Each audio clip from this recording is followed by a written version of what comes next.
This is a Cartoon Campaign 2000 Election Day update. Now from Cartoon Campaign headquarters in Washington, here's Bruce Taylor. We have a 37th place finish for you now. Finishing at number 37 is Hong Kong Phooey. The karate chopping canine had hoped to win the voters over with his promise to reduce crime, but many voters stated they just don't want their dogs wearing masks. Sweaters were okay, just not masks. Also finishing at 36 is Secret Squirrel.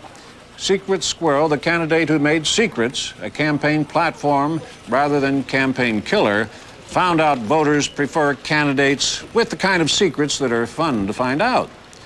And it looks like Pixie and Dixie have finished at the number 35 spot. Apparently Dix couldn't embrace, nor apparently check. More results later. Cartoon Network's voting returns coverage of Cartoon Campaign 2000 will return.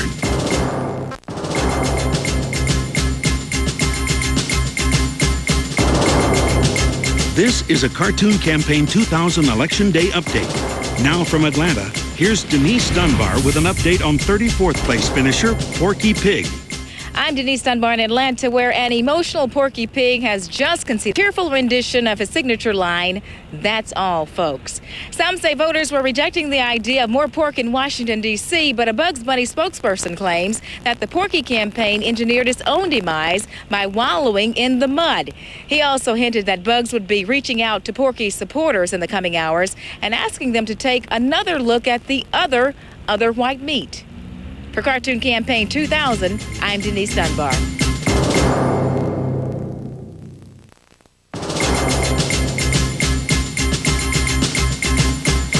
This is a Cartoon Campaign 2000 Election Day update. Now from Los Angeles, here's Jane Yamamoto with an update on 33rd place finishers Josie and the Pussycats. Josie and the Pussycats vote here in Los Angeles after charges surfaced that they'd stolen most of their good ideas from Scooby-Doo. In aftermath of that controversy, Josie lobbied her powerful media friends, hoping to change the format of the last presidential debate into a battle of the bands. Unfortunately for Josie, they ignored her calls after the latest Pussycat CD did not sell well. For Cartoon Campaign 2000, I'm Jane Yamamoto. Cartoon Network's voting returns coverage of Cartoon Campaign 2000 will return.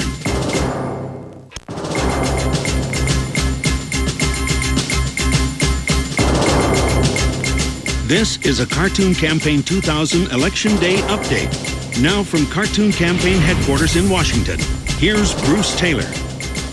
Ladies and gentlemen, we can give you our 32nd place finisher now, Popeye. Popeye fails to be strong to the finish and winds up in 32nd place. Some blamed the misgivings among voters over his so-called struggles with food addiction.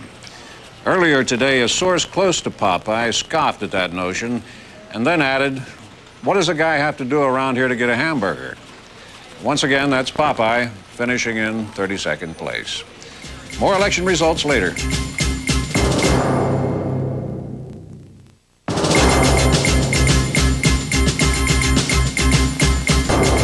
This is a Cartoon Campaign 2000 Election Day update. Now from Charlotte, McGillicuddy with an update on 31st place finisher Foghorn Leghorn. I'm John McGillicuddy in Charlotte, where Leghorn staffers are cooped up after a disappointing loss. I spoke to say they were ruffled by his cockiness, preening, and constant crowing. Even the most ardent of this rooster's boosters admit that after candidate Foghorn laid an egg in the South, they knew the campaign was in deep cock-a-doodle-doo-doo. With continuing special coverage of Cartoon Campaign 2000, I'm John McGillicuddy. You're watching Campaign 2000 Election Day coverage. Coming up next, the 30th through 27th place finishers, only on Cartoon Network.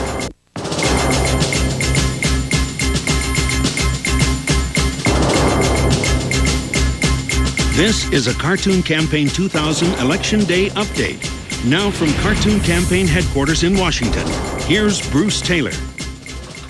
We can now officially declare a 30th place finish for Two Stupid Dogs. Two Stupid Dogs has finished at number 30. The Stupid Dogs never really declared any sort of platform, hoping being stupid was enough. Apparently not in this race. Again, finishing at number 30, are two stupid dogs. More results later.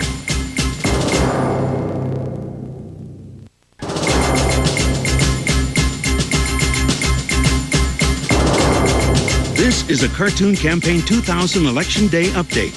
Now from Atlanta, here's Denise Dunbar with an update on 29th place finishers, the Jetsons.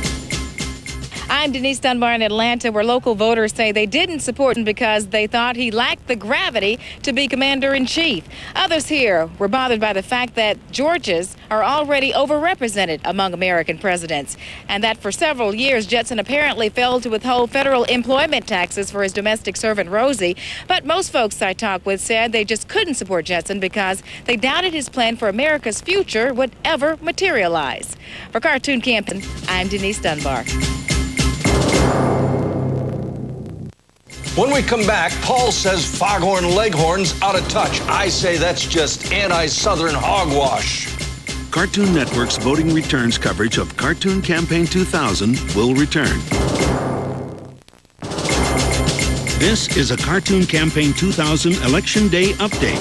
Now, here's Bruce Tate. Now let's go once again to Ollie North and Paul Begala for their thoughts on the results so far. Thank you, Bruce. A night of big surprises, Paul. I look at the exit polling showing Hong Kong Phooey finishing 37th. Oh, he got kicked. There's no doubt about it. And here's the big one. Secret Squirrel, one of the government insiders. Everybody expected him to do much better, finishing 36th. Here's my disappointment. Porky Pig. You know, pork barrel politics, bringing home the bacon, all of those slogans, none of them work. Porky Pig finishing 34th in this race. See, what astonished me was, as a big fan of Popeye. Yeah. Popeye just couldn't get it. Apparently, you know, leafy green vegetables, not a very sexy issue with the voters. I think people they got confused. They couldn't tell whether his real enemy was Brutus or Bluto. I think a lot of people, you know, there's first ladies things. And the whole thing with olive oil and just the way she comes across, just no appeal to the voters. I love olive oil, but she is drawn rather thin, and then there's Wimpy. Out there borrowing, stealing hamburgers every other day. It was just too much for poor Popeye, and I hate to see a guy like that lose. Big surprise for us Southerners. The backlash against Foghorn Leghorn, finishing 31st in this race. A true Southern politician. There's no doubt that this is a repudiation of the Southern bloc of voters. Oh, particularly that great old style. I'll say, you could see him on the floor of the Senate. I hear actually he's going to be played in the movie version by Senator Thompson of Tennessee. I also know that one of the problems with him was the Foghorn Leghorn, all the nasty jokes that you guys made against him on the political left. They didn't like a guy whose last name ended in Horn. That's just all there is to it. Bruce, that's how we see it here on Equal Time.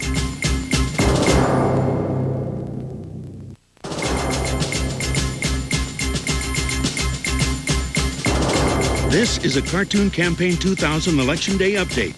Now from St. Louis, here's Patrick Clark with an update on 28th place finisher, Droopy Dog.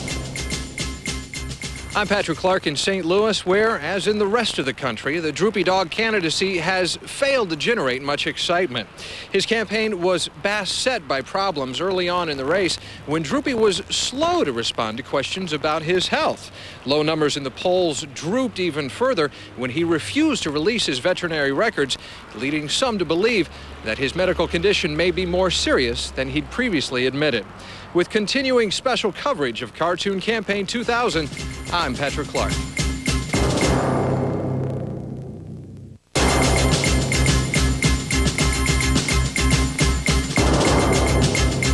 This is Cartoon Campaign 2000 Election Day update. Now from San Francisco, here's Tracy Gallagher with an update on 27th place finisher, Yogi Bear. I'm Tracy Gallagher in San Francisco, where Yogi Bear says he thought his campaign was going to be a picnic and is shocked by controversy surrounding his arrest for stealing picnic baskets. Liberal voters liked his platform to expand the national park system, but misgivings arose among them when Yogi emerged this spring after months of seclusion to declare, "I am not a crook." For the Yogi campaign, that was one boo-boo too many. With continuing special coverage of Cartoon Campaign 2000, I'm Tracy Gallagher. You're watching Cartoon Campaign 2000 Election Day coverage. Coming up next, the 26th through 20th place finishers, only on Cartoon Network.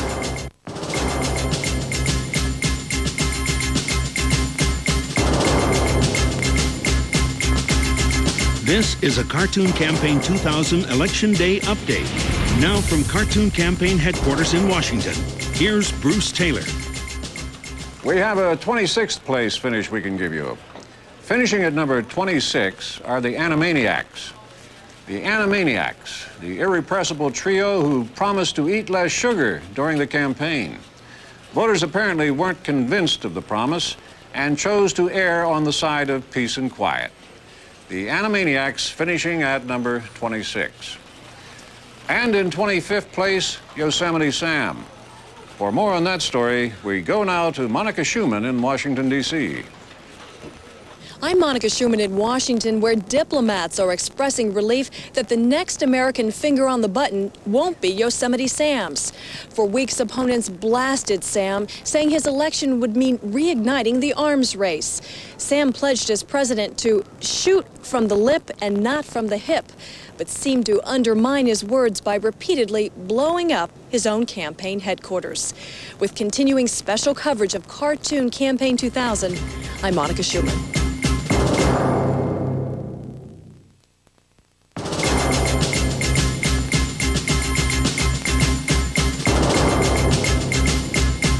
This is a Cartoon Campaign 2000 Election Day update. Now from Cartoon Campaign head in Washington, here's Bruce Taylor. We can now officially declare a 24th place finish. Finishing at number 24 is Freakazoid. Freakazoid, a candidate created by the internet, ironically finding out now how the rest of America feels every day not to have the online support that was promised. And in 23rd place, Pepe Le Pew. I'm Heather Kelly in Las Vegas, where Le Pew had gambled he'd win big in, quote, the city of Lady Luck. He blamed today's poor finish on a failure to menage his supporters well and a House inquiry into his relationship with a Wisconsin house cat. Le Pew's only comment on the ongoing investigation, c'est l'amour. This has been a Cartoon Campaign 2000 update. I'm Heather Kelly.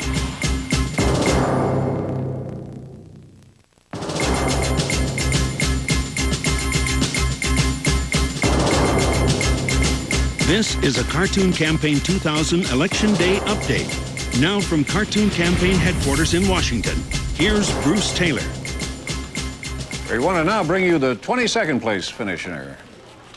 Finishing at number 22 is Johnny Quest. Voters expressed confusion throughout the campaign over which Quest they were supposed to be voting for. Some say a clearer, more well-defined character might have helped. So why enter that into politics at this point? Again, finishing at number 22 is Johnny Quest.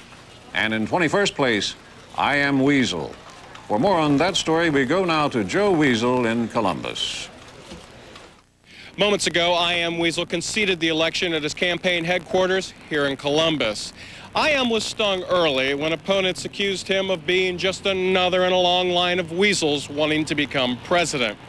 Earlier today, I spoke to a respected local TV reporter who preferred to remain nameless, and he called that a cheap shot, adding that was the kind of thing I Am had probably heard most of his life, even as far back as the first grade, and that stupid weasel jokes weren't funny even then.